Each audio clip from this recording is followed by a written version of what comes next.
प्रभजोत कर लिया टॉपिक तुम लोगों ने? चलो करो start second topic numerical integration के बाद देखो जो आप लोगों का नेक्स्ट टॉपिक है ना एप्लीकेशन ऑफ डेफिनेट इंटीग्रल्स।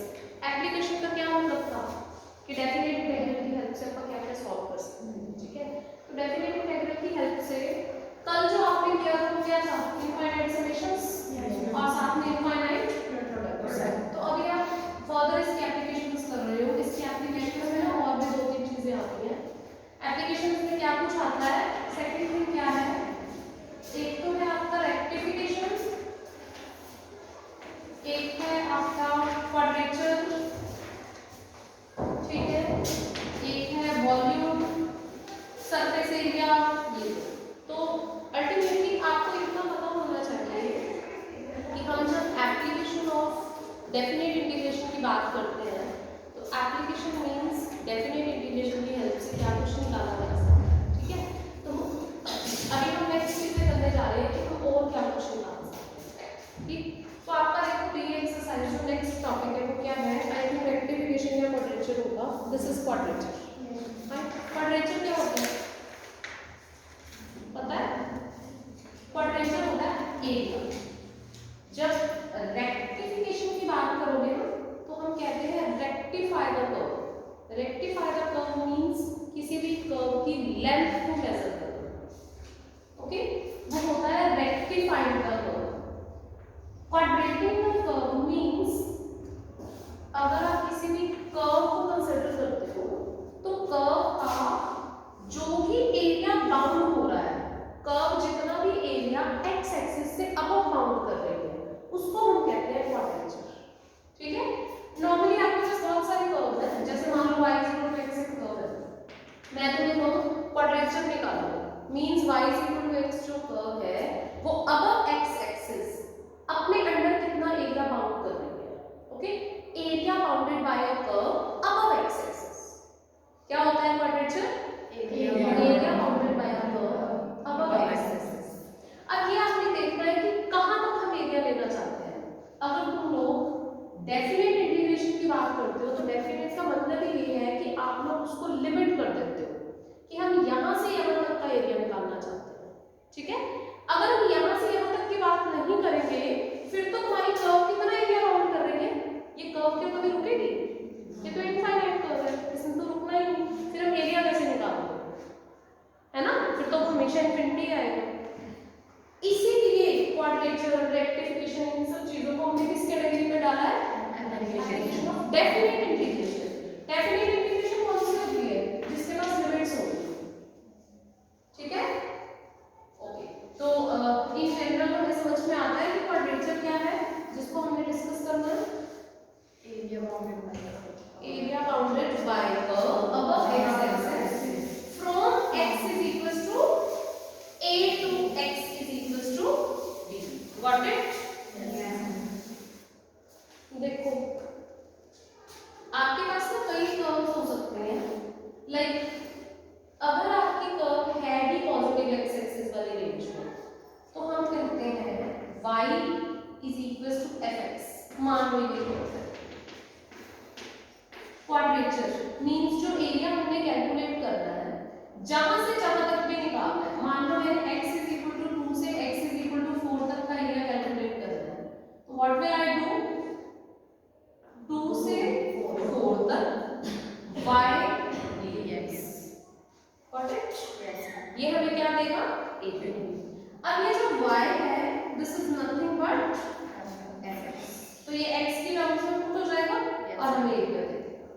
अच्छा, इसकी जगह पे कई बार हमें ऐसा एरिया भी निकालना पड़ सकता है। सपोज कोई कर्व ऐसे जाता है, ठीक है, तो ये कर्व अगर ऊपर होती है तो हम उसको y fx से रिप्रेजेंट करते हैं, है ना, बट ये कर्व बिलो x एक्सिस है तो actually this is nothing but y is equal to minus fx, right? तो अगर आप लोग y dx से a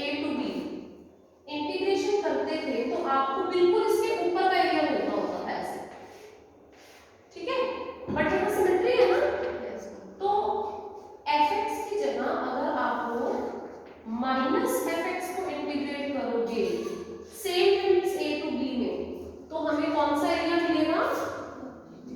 एरिया बिलो x axis bounded by the curve y is equal to minus fx। तो in general क्या होता है बच्चे, चाहे पॉजिटिव आर्क हो चाहे नेगेटिव आर्क, तो मतलब आर्क ही है ना, वो तो कर्व ही है, सिर्फ इतना ही फर्क है, अगर वो अबव x एक्सिस है तो हमें fx जैसे दिखती है, अगर वो बिलो x एक्सिस है तो हमें माइनस fx जैसे दिख रही है। निकालना तो हमने एरिया ही है, तो area will be ultimately integral mod fx dx integrating from a to b। Is it okay? तो उसको पाइलट करके ऐसे लिख सकते हैं हम, ठीक है बच्चे। ये तब है जब आप लोग y की value in terms of x निकाल सकते हो, पर आपको ध्यान होगा कई बार जो हमारी कर्व्स होती हैं उसमें हमारे लिए y in terms of x की बजाय x in terms of y calculate करना ज्यादा इजी होता है। इट कैन हैपन, है ना? तो ऐसा भी हो सकता है कि हम x in terms of y calculate कर लें और हमारी जो कर्व होगी x is equal to f(y) means, देखो अभी मैंने तुम्हें कहा, मान लो आप एक curve y is equal to fx consider करते हो और आपको कर्व के अंदर बाउंड होने वाला एरिया चाहिए from x a to x b, ये चाहिए। इंस्टेड ऑफ दिस ऐसा भी हो सकता है you are working with a curve x is equal to g of y, है ना, और हमें एरिया चाहिए हो y is equals to c से y is equals to d तक, area bounded by the curve x is equal to gy and y axis। Are you getting it?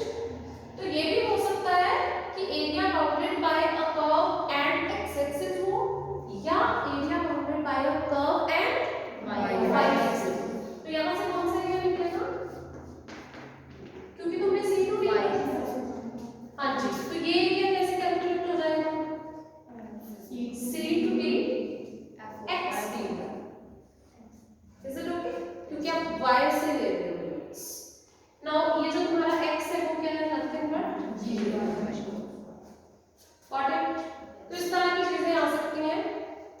यहाँ पे हमारे पास एक चीज कई बार और यूज हो जाती है, क्या होती है, यहाँ पर हम सिर्फ area bounded by the curve y is equal to fx की बात कर रहे थे कि y is equal to fx above x axis कितना एरिया बाउंड करती है, बट अगर आपसे पूछा हो area bounded by the curves y is equal to fx and y is equal to gx, bounded by the curves, इसका मतलब उन दोनों कर्व्स के बीच में कितना एरिया बाउंड हो रहा है या वो दोनों कर्व्स मिलके कितना एरिया बाउंड कर रहे हैं।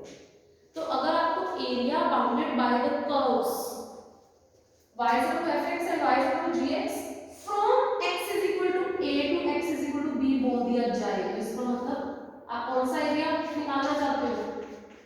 बीच में। तो ये कैसे निकलेगा? समझ में आता होगा आप लोगों को।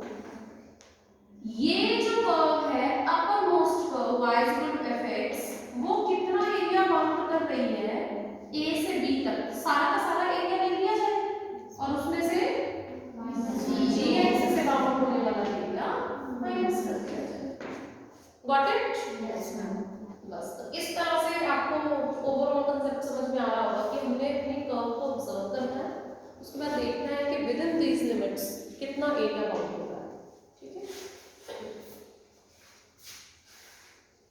चलो एग्जांपल्स पे आ जाओ तो तुम्हें ओवरऑल क्लैरिटी हो जाएगी कि क्या एप्लीकेशंस वर्क कर रही हैं।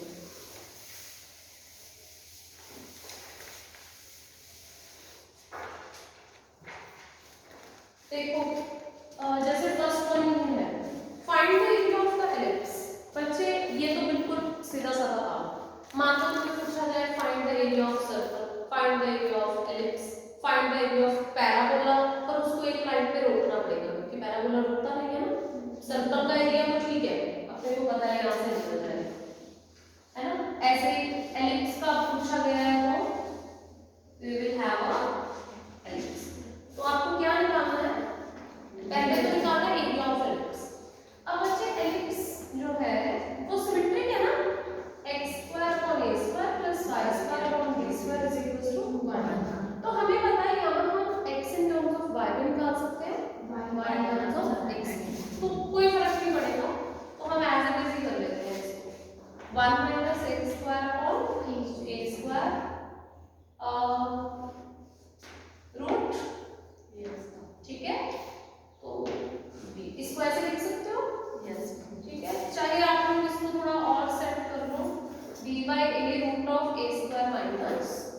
ये कौन सी कर्व है, ये कर्व है ना, ये वाली एलिप्स वाली, तो ये क्या है y = fx। ठीक है बच्चे, ये प्लस माइनस साइन के साथ होती है, आपको पता होगा। माइनस साइन इसके लिए होता है लोअर मोस्ट पार्ट के लिए, प्लस साइन अपर मोस्ट। अच्छा अब हमें एरिया निकालना है, चाहे तो हम क्या कर सकते हैं, पूरा माइनस a से प्लस a तक इसको इंटीग्रेट कर दो, है ना। पर हमारा ये जो फॉर्मूला है, ये कौन सा एरिया देता है, area bounded by the curve above x axis, बोला है ना हमने अभी, above x एक्सिस। तो इसलिए चाहे तो हम माइनस a से a ये वाला एरिया निकाल के उसको डबल कर दें, या हमारे पास एक और भी ऑप्शन है, हम सीधा ही 4 times area of this part निकाल दें, क्योंकि एलिप्स सिमेट्रिक होता है, एवरीवन नोस व्हाट इट। तो क्या कर सकते हो, 4 टाइम्स, हां जी 0 to a y हो जाएगा। y क्या है, ये है आपका, तो आप लोगों ने सिंपल इसको कैलकुलेट करना है। ठीक है, integration of a square minus a square करोगे तो x/2 same factor a square by 2 sin inverse x/a, limits put करके आंसर निकालना हो जाएगा। a सब्स्टिट्यूट करोगे तो ये पहले वाला पार्ट तो वैसे 0 हो जाना है, 0 पुट करोगे तो भी इसमें 0 हो जाना है, आपको सीधा वहां से आंसर मिल जाएगा, और प्लस होगा ना। ठीक है, ये 0 दे देगा और ये क्या दे रहा है, a सब्स्टिट्यूट दिया तो sin inverse 1 you will get π/2, तो देख लो क्या बन जाएगा, एक कर लो आगे देख लेना, 4b a और 2 से 2 भी कैंसिल ना, you will have 2ab। ठीक है, और यहाँ से ultimately you will get π/a/b। Is it okay? Yes ma'am। तो अगर आपको एरिया ऑफ एलिप्स निकालना है तो हमें पता है एप्लीकेशन ऑफ डेफिनेट इंटीग्रल से निकाल सकते हैं। और क्या कहा गया है, also find the area of this ellipse between the curve and its latest rectum। हाँ जी, अब कर्व और उसके लेटेस्ट रेक्टम के बीच में एरिया निकालना है। क्या होता था लेटेस्ट रेक्टम, जब पैराबोला की बात करते थे तो आपके पास जो फोकस होता है वो a0 होता है ना। यस। लेटेस्ट रेक्टम क्या होता है, फोकल कोड, याद है सबको? यस। जिनको नहीं याद है मैं बता देती हूँ, रिमाइंड कर लो। जो आपकी लेटेस्ट रेक्टम होती है वो क्या होती है, फोकल कोड perpendicular to the axis. Focus होता था हमारे पास, फिर ये हम कर्व ड्रॉ करते थे ना, है ना। तो हमने जो पैराबोला ड्रॉ किया था उसके लिए आप a0 फोकस रखते थे, आपको ध्यान होगा, और x -a क्या होती थी, डायरेक्ट्रिक्स। याद आ गया? इसके हिसाब से पैराबोला बन जाता होता है। फिर जो भी कोड फोकस में से पास करेगी वो क्या कहलाएगी, फोकल कोड, है ना। तो ऐसे बहुत सारी कोड्स हो सकती हैं ये जो भी फोकस में से पास करेगी, पर वो कोड जो फोकस में से भी पास करती है और परपेंडिकुलर टू द एक्सिस भी होती है, उसको क्या कहते हैं, फोकल कोड। ठीक है, तो इसी को लेटेस्ट रेक्टम कहते थे, दैट इज x = a।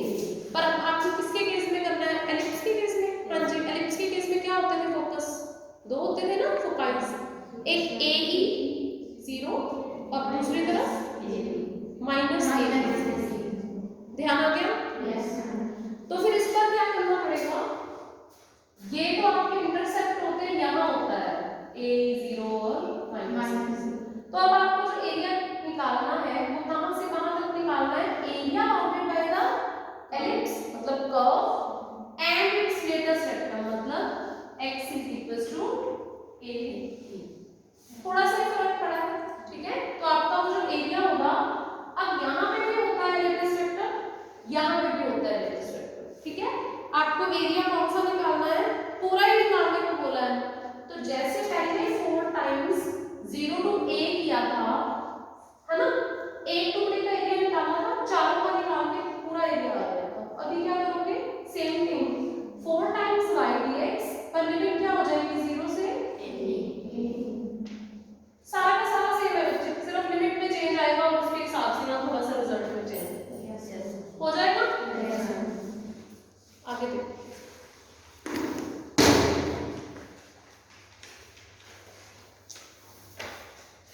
क्या है देखो, नेक्स्ट में कर्व्स क्या है।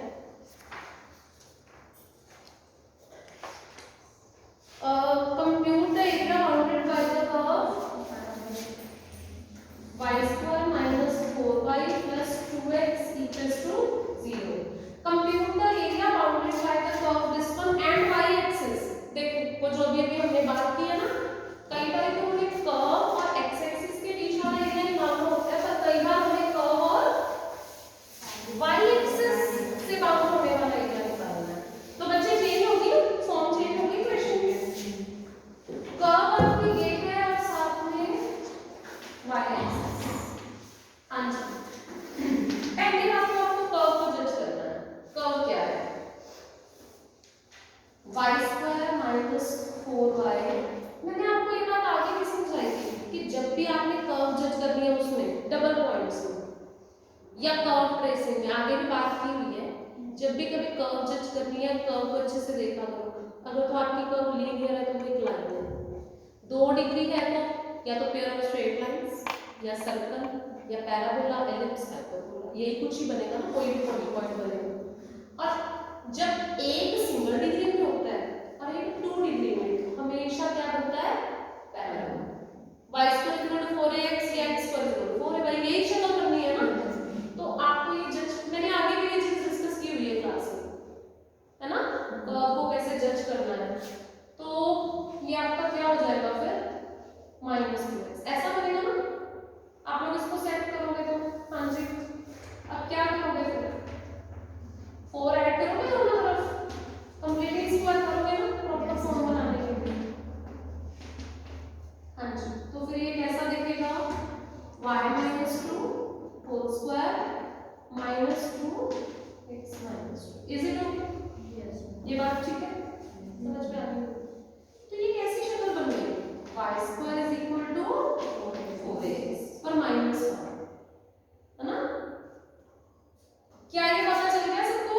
पहले हमने इसको ऐसा देखा, उसके बाद इसको सेट किया, तो ये हमें y square is equal to 4x type का दिख रहा है पर माइनस साइन के साथ, ठीक है?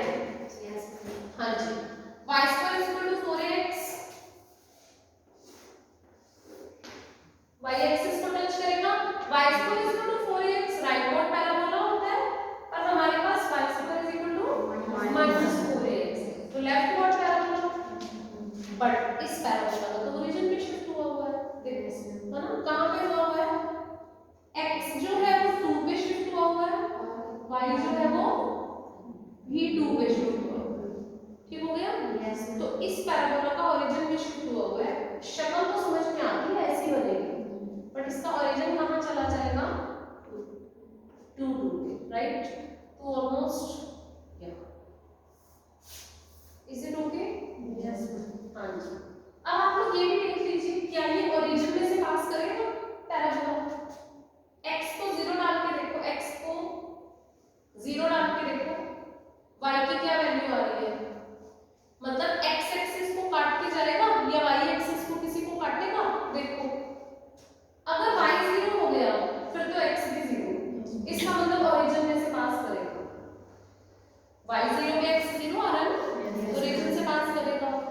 और अगर x को 0 कर दिया तो ये 0, इसका मतलब है एक तो y इक्वल्स टू 0 और दूसरा y equals to 4। Got it?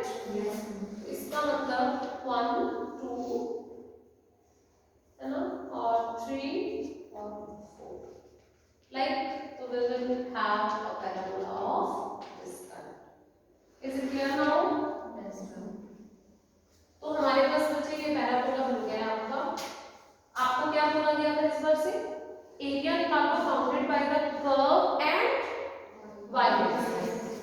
तो ये बात की हुई है पहले से हमने, तो आप इसको फिर x is equal to gy type की शक्ल का बनाएंगे, है ना, x is equal to gy type का लिखेंगे। तो ये रहा आपका कर्व। यहां से अगर आप लोग x को देखना चाहते हो तो ये क्या वैल्यू देगा फिर? 4y माइनस y स्क्वायर, ठीक हो गया? Divided by 2।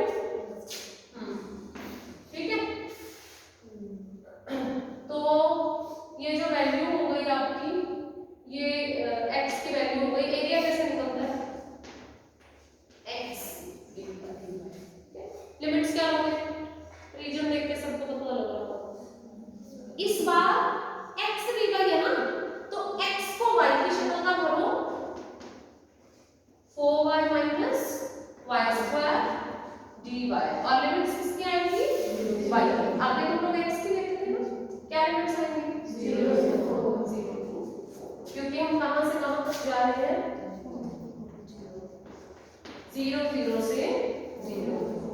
Is it okay? Easy है, बस आगे तो कैलकुलेशन ऐसे कर लेना। ये y स्क्वायर 2 हो गया, ये y क्यूब 3 हो गया, लिमिट्स डालो और सॉल्व करो। यस। नेक्स्ट है जैसे थर्ड वन में क्या दिया हुआ है,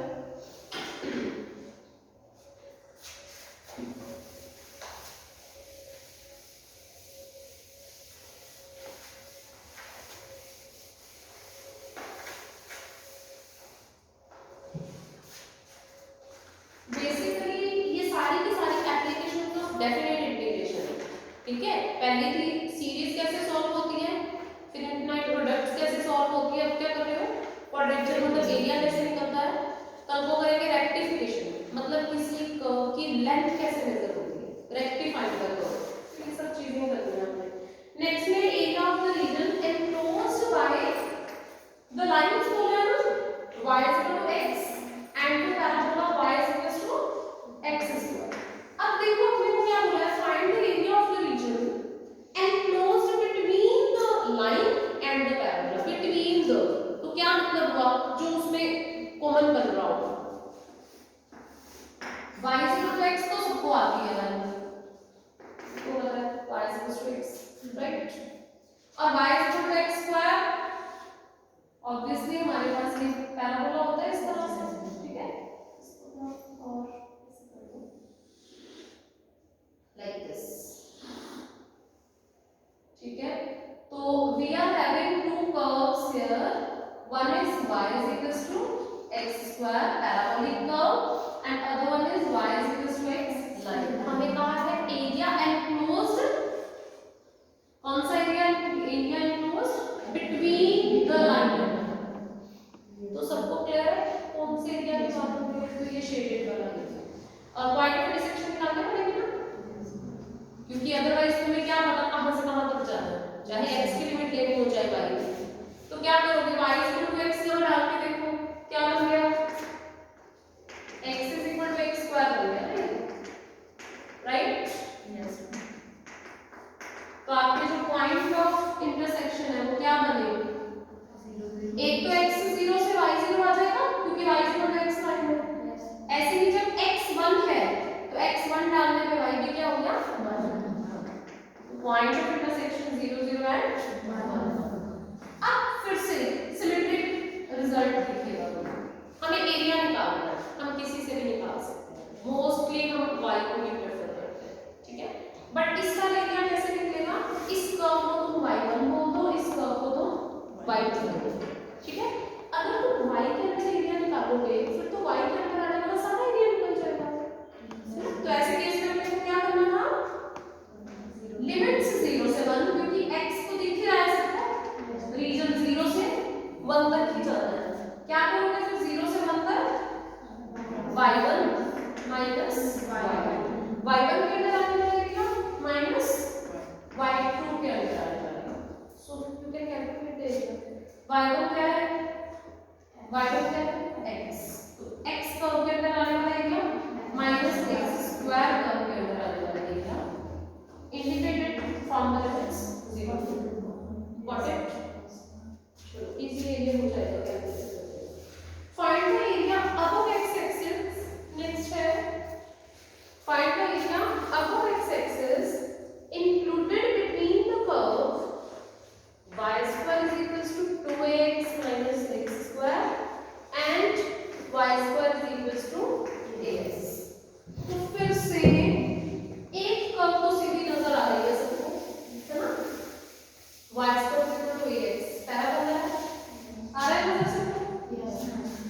बट जो दूसरी कर्व है वो क्या है, x स्क्वायर को इधर शिफ्ट करो, x square plus y square is equal to 2ax। अब देखो x 2 डिग्री सेटिंग करनी पड़ेगी, पर दोनों की 2 डिग्री है, तो तुम्हें देख के समझ में आ रहा है इससे क्या बनेगा,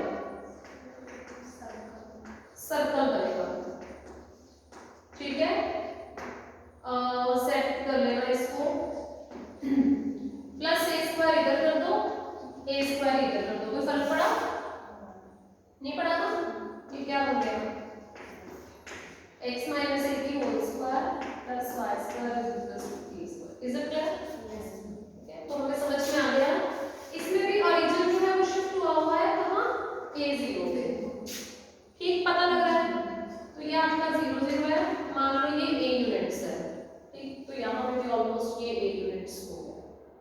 A0 सेंटर मान के रेडियस भी कितना है A, रेडियस भी A है और सेंटर भी A है, so you will have a circle of this type.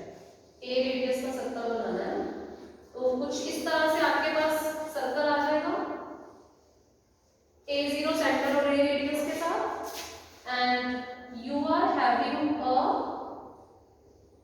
Parabola y square is equal to ax. अब देखो इंटरसेक्ट करेंगे क्या, y square तो यहाँ ax भर के देखो,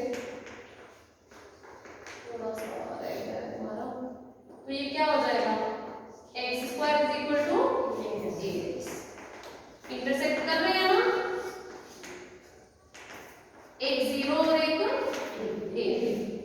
ठीक है। तो इसका मतलब वो जो पैराबोला है वो सर्कल को इंटरसेक्ट करता हुआ निकलेगा, उसके बाहर से नहीं निकलेगा, ठीक है। एक तो x is equal to a पे इंटरसेक्ट करेगा पैराबोला, एक x इज इक्वल टू 0 पे कर रहा है, मतलब कुछ इस तरह से आपका पैराबोला निकल जाएगा। गॉट इट, ठीक है।